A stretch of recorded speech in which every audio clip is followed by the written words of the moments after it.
Our main story tonight concerns sandwiches, specifically Subway sandwiches, Dad's attempt at dinner. Now, it can seem like Subway is in the news pretty often, and it is rarely for anything good. Fast food chain Subway being sued for fraud, accused of selling tuna that isn't actually tuna. Ireland's Supreme Court says Subway's bread can't legally be called bread because it contains too much sugar. Subway customers are filing lawsuits against the global sandwich chain, saying its foot-long sandwiches aren't really a foot long. These are the shocking pictures that started everything. They were posted on a social media site, and one shows a man putting his genitals on what appears to be Subway bread dough, with the caption, "I will be your sandwich artist today." Look, blurred or not, that penis isn't even the most offensive part of that photo. Look at the bread. It looks like a child's drawing of Ed Sheeran. And the sad thing is, you know, just by touching the bread with that penis, the penis is ruined forever. He's got no choice but to just throw it in the trash. But of course, when you hear PR nightmare for Subway, your head immediately goes to this man, Jared. He was the face of Subway for 15 years after claiming that he lost 200 pounds thanks in part to eating Subway every day. He even featured in news puff pieces like this one that play a lot differently in hindsight. Jared takes his pants on the road 200 days a year, speaking to kids about nutrition. Everybody needs to make sure they make really, really good, healthy decisions every day, so they never, ever put themselves in a position to have to wear Jared's old pair of pants. Yeah, you heard him, kids. Stay out of Jared's pants. Nothing good happens in there. Subway has clearly been on the receiving end of a lot of terrible stories. And to deal with each one just quickly, Jared is a monster, and Subway should have always been suspicious of a man willing to eat their terrible product every day. Not quite a foot long, that is a bullshit lawsuit. It didn't go anywhere. Dodong, that did happen, and it's objectively funny. Ireland's court ruling that Subway's bread can't be called bread. The company insists Subway's bread is, of course, bread. And if you're curious about the tuna, you can just visit subwaytunafacts.com, a real website the company felt it had to launch to debunk tuna myths. Although, the moment that you've done that, it does feel like you're already losing the argument. But even putting all of those stories aside, Subway is still worth talking about tonight for a number of reasons, starting with the fact it's a lot bigger than you might think. Subway is actually the biggest restaurant chain in the US by number of locations, and for a while, they had the most locations of any restaurant worldwide, beating both Starbucks and McDonald's. But in recent years, things have taken a turn. Thousands of its restaurants have closed, and some franchisees, that's the people who own and operate their restaurants, are getting restless. Here in the US, 100 of them got together and wrote an open letter last year stating that, for many of us, this dream has turned into a nightmare. And overseas, franchisees have given interviews like this. Are franchisees frightened? People are terrified. I feel threatened because I'm scared if they target us. Franchisees claim many want to get out, but say they can't because head office won't approve it unless expensive refurbishments are done. We want to escape, but they make it impossible for us to sell. Holy shit! You know it's serious when they use a voice modulator that can only be described as auto-tuned Andre the Giant. And remember, this is about a restaurant that sells ham sandwiches. What's the worst Subway could do to that man? Make him eat one? And if your franchisees are giving interviews like they're in witness protection, and the public is constantly debating if your bread is bread, your tuna is tuna, and whether or not your sandwiches are filled with dicks, something has clearly gone very wrong. So tonight, let's talk about Subway, where it came from, what its business model is, and why there are so fucking many of them. And let's start with a little history. Subway was founded as a single sub shop called Pete's Super Submarines back in 1965 by Fred DeLuca, who ran the company until his death in 2015. And to give you just a sense of what kind of manager he was, the company once distributed a literally not safe for work calendar to its employees, featuring photos of shirtless Subway executives, including Fred as Mr. January. And I have a lot to say about this, the least important of which is, why is this guy in a bathroom? The theme is clearly business but make it nipples, not Polaroids of Uncle Dale before a scrub down. Anyway, from the very beginning, DeLuca was absolutely obsessed with expansion. Even though the business didn't make a profit for 15 years, he kept opening Subways anyway in order to, as he later said, create the image of success. So it really seems that Subway's business strategy was basically fake it till you make it, which apparently our lawyers say I cannot suggest also applies to their tuna. So I won't. I will not suggest that. The point is, DeLuca had an insatiable desire for growth, which may be why, in the mid-70s, Subway moved to the franchise model. The benefit for the company being that they could have more locations that way, and the benefit for franchisees, theoretically, being that they could sell an established product with brand recognition with the promise of being their own boss. And there's actually one other key draw about Subway specifically, and that is just how simple it is to open one. Subway's extreme ubiquity all comes down to their streamlined setup. No deep fryers, no gas grills. So they can build pretty much anywhere. Got a plug? That's practically all it takes to open a Subway. It's true, you really don't need that much to open a Subway, although I'm not sure quite how reassuring it is that all you need is a plug. After all, it is a restaurant serving human food, not an air mattress. But Subway's startup costs have indeed been significantly lower than many of its competitors. It usually costs between around $200,000 and $500,000 to open a Subway, compared with the McDonald's, which can cost between $1.3 and nearly $2.5 million. And that might help explain why Subway owners tend to be individuals and families, many of them immigrants, unlike chains such as McDonald's, where many restaurants are operated by investment firms.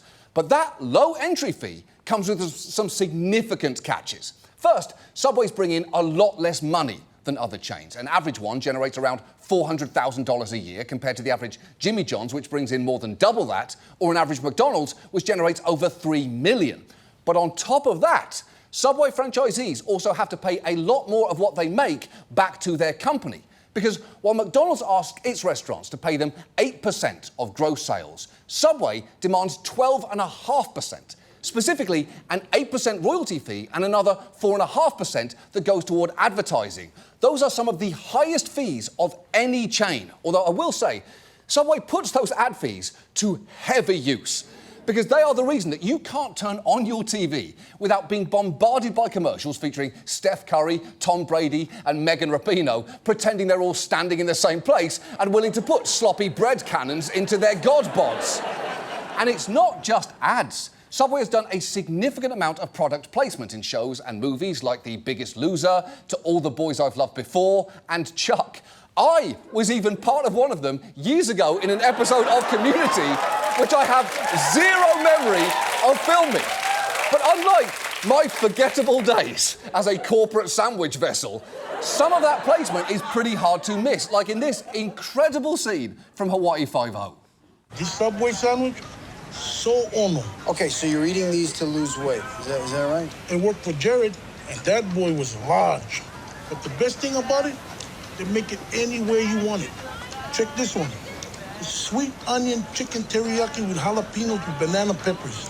Now you put that with this, turkey BLT, bam! There's some serious culinary fusion. You know, that scene reminds me of an old Hollywood saying. Every ad exec wants to be a television writer, and every television writer is dead inside. But incredibly, even that is subtle next to the product placement that Subway engages in overseas, particularly in Korean dramas, where every plot point seems to occur at a Subway. Here is two characters having a meeting at one. Here is a group of men celebrating the fact, real plot point by the way, their friends just woke up from a coma. Then there is this scene, which is, I swear I'm not making this up, about a ghost magically eating a Subway sandwich. Subway even released its own mini-drama on YouTube called Someway, and I'm going to show you a scene from it now, and I warn you, it is breathtaking. 하늘이! 어디서부터 뛰어온 거야? 왜 전화를 안 받아? 일하는 중이라 지금 확인했어. 무슨 일 있어? 나 스테이크 앤 치즈 샌드위치 좋아해. 뭐? 오빠가 말했잖아. 내가 좋아할 거라고. 나 스테이크 앤 치즈 샌드위치 좋아한다고. 뭘 하는 거야? 나 오빠 너 좋아한다고. 뭐?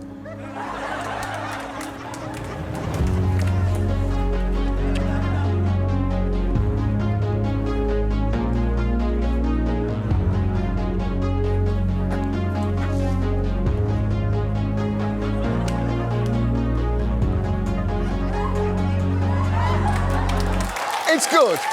I mean, it's really good. And not that you need it, but here is some context. That character was dating this guy who works at Subway, and every day she ordered the plant-based sandwich because he recommended it to her, until one day this guy, who, wait for it, also works at Subway, recommended the steak and cheese sandwich for her to mix it up. The sandwiches were a metaphor, you see. Now she had a decision to make: stay with her usual or go with a new flavour. Which will she choose? Plant or steak? Tried and true or new and exciting? Obviously, she chose the steak, which is why we got that kiss in front of a Subway franchise. It's art, and it's cinema, and it's sandwiches. The point is, Subway advertises a ridiculous amount, and its franchisees benefit from that brand building. But in return, Subway expects them to work very hard. Something made painfully clear in this video, created by a regional office, which takes a bit of a turn halfway through. When you buy a franchise, you enter into a family. The Subway family. We must own what is ours to own. We must lead what is ours to lead. Whether you sell sandwiches, develop stores, or evaluate operations, we must do our part to the best of our ability. Why? Because in this family, people matter. So we don't let people down by being lazy. We don't complain about each other's work. We don't feel sorry for ourselves, and we certainly don't give up. Oh my God, it's a sandwich cult! And it's one that should probably think twice about threatening their so-called family members for being lazy when they couldn't even put in the effort to proofread their own copy, because this is not how you spell buy, as in to buy a franchise, and they've left out the word to in this sentence. But to whoever made that video, don't worry. After all, it's only 2 little mistakes. There's no need to feel sorry for yourself. And the thing is, there is only so much a franchise owner can do to increase their earnings, as they are largely at the mercy of decisions their parent company makes. So, if Subway decides to change the menu or redesign the stores, franchisees may be on the hook for those costs. Also, if the company announces a promotion or a discount, stores may have to go along with it, even if it is a money loser for them. And it gets even worse, because those already ridiculously tight margins have been exacerbated by Subway's long-time obsession with expansion. For decades, franchisees have complained about Subway allowing locations to open near each other and cannibalizing their business. In fact, here is the head of a franchisee association discussing the problem back in the 90s. What they tell you when you buy that franchise is, don't worry, we wouldn't put another franchise too close to you. Why would we do that? Why would we want to hurt you like that? You're one of our partners. Reality is, they're going to do whatever they can do that's not written in black and white, and they do it. OK, first, that is some very dramatic camera work, but also, Power Bangs is completely right there. In fact, to this day, Subway franchisees are told that you will not receive an exclusive territory, and their contract states, we and our affiliates have unlimited rights to compete with you. Meaning, a Subway could open right next to yours and cut your sales in half. And none of this really affects Subway corporate. They still get their royalty fees on any sale, plus a $15,000 franchise fee for every new store that's opened. That is why these stores are fucking everywhere. There are literally 10 Subways in a 1-mile radius of where I'm sitting right now. You could go to all 10 stores, order a foot-long at each, and be back here in less than an hour. And the reason I know that is, I did that. And frankly, I'm instantly regretting my decision, because now this entire studio is about to smell like a Subway, which, as we all know, is the exact smell of what if bread could fart. And all of this was by design. Fred DeLuca even once attempted to convince a journalist that more Subway locations raises everyone's revenues by referencing a graph his 24-year-old son made, which an economist later reviewed, saying, in my view, this tells us absolutely nothing. If this is true, then why not have 15 Subways on the same block? Wouldn't they all be doing splendidly? The answer is obviously not. And that is a lot of sass coming from an economist. The answer is obviously not is much like Subway's spicy Italian sub. Not actually spicy in the least, but given the sauce, about as spicy as you're gonna get. And encroaching on their own territory isn't the only way Subway has angered franchisees, because their corporate structure has long involved something called business development agents. These are individuals, often franchise owners themselves, who control a certain area and are tasked with finding and approving new people to open stores, getting a cut of royalties for doing that. they're also in charge of overseeing inspections of stores in their area. And for many years, franchisees have complained about development agents being exceptionally harsh with those inspections, with one saying he was once marked up for slicing his vegetables in a choppy manner, which seems pretty petty. How else would you do it? And there is an incentive for development agents to be overly harsh, because if a store gets multiple violations, that franchisee's agreement can be terminated and the store can be resold, sometimes to the business development agent themselves at a discounted price. One former inspector even described a development agent telling her the exact store owners that he wanted to fail, adding, "I was kind of his hitman." You know, normal sandwich stuff. Now, I have to tell you, Subway insists it's transitioning away from using development agents in the US and from having them be the ones overseeing inspections. But even so, you might well be wondering, given everything you've seen so far, why on earth would anyone want to open a Subway when it has some of the highest royalties, some of the lowest sales, and a new store could conceivably open right next door to you? Well, crucially, potential owners often don't fully know what they're signing up for. Here is one Subway franchisee inadvertently making this point. I bought my original store from a guy who was involved with Subway, had been involved for about 5 years before me. And that store, little did I know, was the lowest volume store in the market. When I went to my first owners meeting, him and his buddy said, "Hey, Lollipop." And I said, "Why are they calling me Lollipop?" And they said, "Well, we needed a sucker to buy Columbus," which was the Subway, right? Out of 91 stores in the market, it was 91st. Yeah, that's not great, is it? Ideally, you would have that kind of information before you invested. It's hard to tell how successful a Subway is just from looking at it, especially because, from the outside, they all look like the worst one. Currently, there is no easy way to find out what you might earn before you open a new Subway for two reasons. First, the company won't tell you. Generally, when it comes to franchises, the FTC requires that you are provided with what's called a franchise disclosure document, giving you important information before you invest. But it doesn't require companies to include any details about how stores do financially. Now, some companies do provide this, but it's voluntary. Firehouse Subs, for instance, has 17 pages dedicated to financial performance. Burger King's includes 11 pages. But Subway has just 2 paragraphs in which they say, "We do not make any representations about a franchisee's future financial performance or the past financial performance of franchised outlets." Instead, Fred DeLuca encouraged potential owners to simply do this. You know what we really want people to do is go find out from other franchisees rather than relying on what we might tell you. It's much better experience to talk to 10, 20 franchisees. Some will be doing very well, some won't do very well, and you can then size up the business. Yeah, or you could just tell them instead of making them go to 20 different Subway stores. I guess luckily for them, you can find 20 of them on any one block in America, but it's really the principle of the matter here. But getting accurate info can be very hard to do. For starters, some franchisees may be reluctant to speak because a few years ago, Subway added an aggressive non-disparagement clause in their contracts. And while it's true that there is now a carve-out saying you're not prohibited from sharing information in good faith with any prospective franchisees, as one of them told Congress a few years ago, many are reluctant to trust someone calling and asking questions, and for obvious reasons. So people always talk about doing due diligence in the industry before they buy a franchise. Well, one of those parts of the due diligence is calling existing owners. Most franchise agreements have that non-disparagement clause in it. I can tell you if I'm in one of my stores and somebody calls me and starts asking questions, and let's say I have a negative experience, am I going to really say so? I don't know who's on the other end of the line. Exactly. You have no idea who might be calling. It's frankly all the more reason why you should just never answer your phone.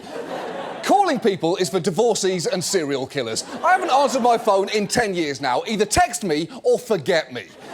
And look, lots of the problems you've seen tonight exist in some form with almost all franchises, but Subway in particular seems like the absolute worst. And for years, their store owners have begged them to be less restrictive, with some even releasing that open letter last year, complaining about many of the things that we've mentioned tonight and alleging whenever they've spoken out about any of these issues to the media, they've been silenced by cease and desist letters, biased arbitrations and forced non-disclosure agreements. But rather than listening to that, Subway's made things even worse for them. They recently updated their contract for new and renewing franchisees, which, among other things, expands the non-disparagement clause to include subjecting the Subway brand to ridicule. Which, come on, Subway. You are the one who made your new logo two arrows 69ing each other. The call is coming from inside the house here.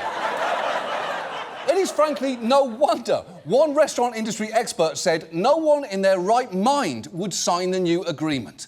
So what can we do here? Well, I know that your instinct might be to now never go to your local Subway. It may have been your instinct before this segment began, and honestly, it remains a good one. But it's worth remembering, some have spent their life savings on these stores, believing the promise they could be their own boss, and are now stuck in a business model that was stacked against them from the start. And to prevent that happening to anyone else, there are things that we absolutely should be doing to better regulate all franchises. The FTC should tighten up their rules on them and make disclosing financial performance mandatory. That would force companies to give a much fuller picture to any potential investors of what they are getting into. But until that happens, or Subway specifically decides to present a more accurate picture of how they operate, maybe we can tell their story for them through their favourite medium. I'm talking, of course, about Korean sandwich dramas. Please, take a look. 사랑은 가장 예상하지 못했을 때 찾아온다고 한다. 그렇게 그가 내 앞에 나타났다. 내 입맛에 딱 맞는 사람. 모든 것은 미트볼 추가로부터 시작됐다.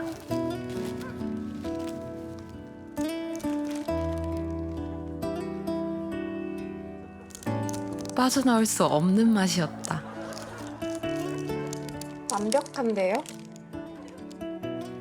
그쪽도 완벽해요.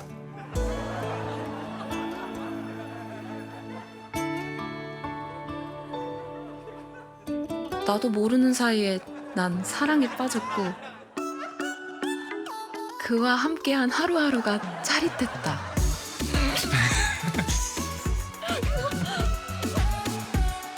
같이 샌드위치를 만들 때마다 서로를 알아가는 기회였고 우리 사이는 그렇게 깊어만 갔다.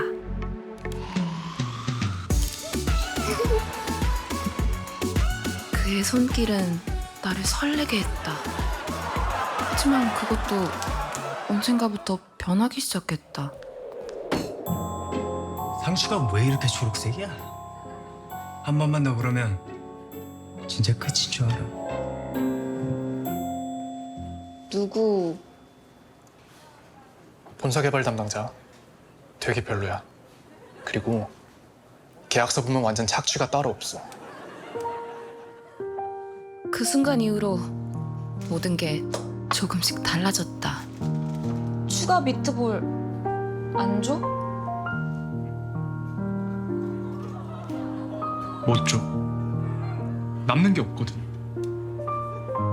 배도 고프고 마음도 고팠다. 자, 좋은 소식. 요 근처에 매장을 하나 더 열게 됐습니다. 요 근처 어디요? 저기.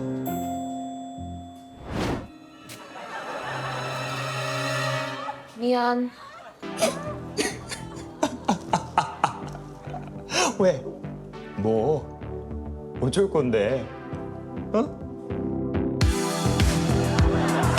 그 사람은 뭔가 달랐다. 새롭고 재밌고. 계약서에 우리가 이렇게 해도 된다고 나와 있잖아. 그러면 안 되는 건데 너무 끌리는 맛이었다.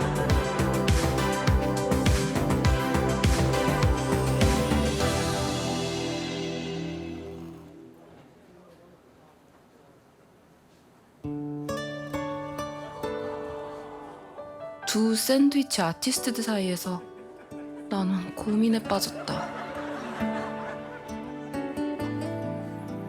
그러다 깨달았다. 답은 바로 앞에 있었다는 걸.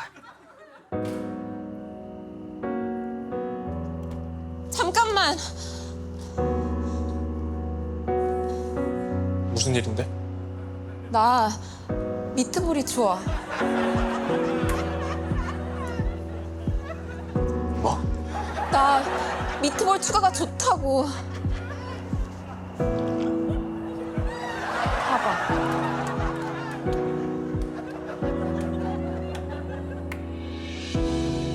뭘 하루 종일 주머니에 넣고 있었던 거야? 사랑해.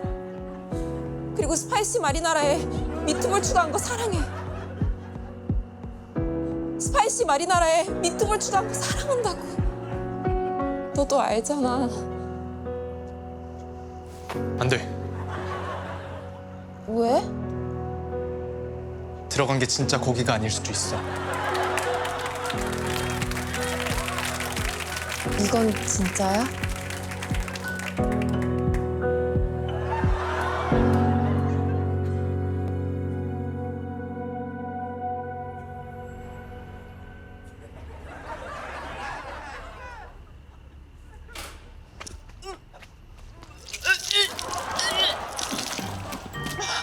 참치맛이 똥맛이야.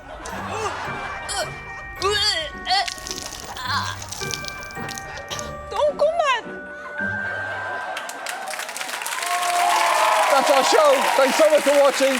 We're off next week. We'll be back June 5th. Good night.